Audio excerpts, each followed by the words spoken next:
A little bit about myself. Some people think I'm Mexican, but I'm Cuban.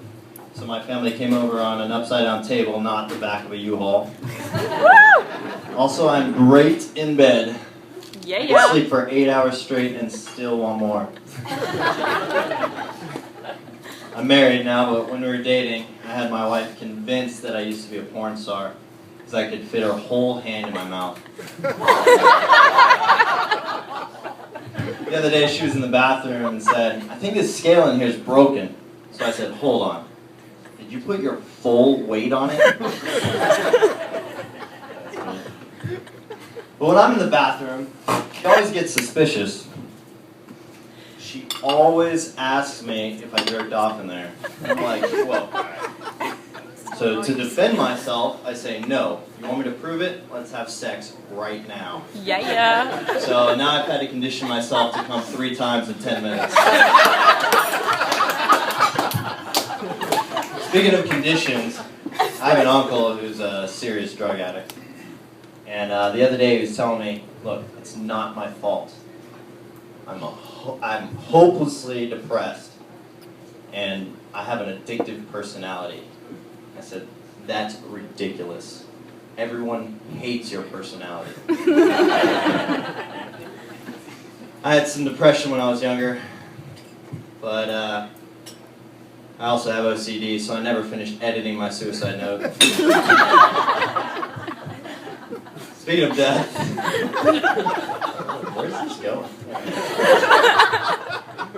Speaking of death, I read you're much more likely to die on your way to purchase a lotto ticket than actually win the lottery.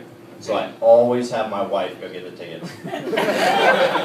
Because then, worst case scenario, we win the lottery. You ever notice that a man trying to buy tampons by himself looks exactly like a shoplifter? Just wandering suspiciously up and down the aisles, not making eye contact with anyone, telling every employee he doesn't need help finding anything. That happened to me recently and it was really awkward.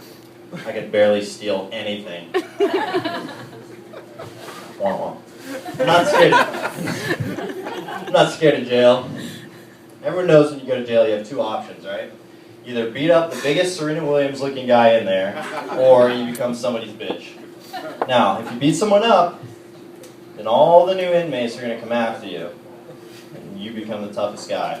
But if you become someone's bitch, you only have to worry about that one guy, right? You can even use it to your advantage. Like, I'd have him carry my tray in the cafeteria, make him watch The Real Housewives during TV hour, Love that show. start nagging him when the toilet seat's up or his bed's not made, interrogate him about mustache hairs on his shirt when he comes back from the yard, tell him he's never romantic anymore. I mean, yeah, I'd have to put out a couple times in the beginning, but pretty soon he'd never want to be around me. Speaking of butt sex, I had a friend come out of the closet recently. When he told me, I was like, "Yeah, I already know." He's like, "How?" "Well, first of all, you named our softball team the Switch Hitters.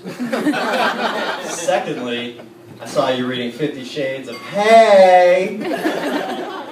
Your toothbrush is just a dildo with bristles on it. And when you dropped your cell phone the other day, you picked it up like this." Alright, that's my time. Thanks, guys.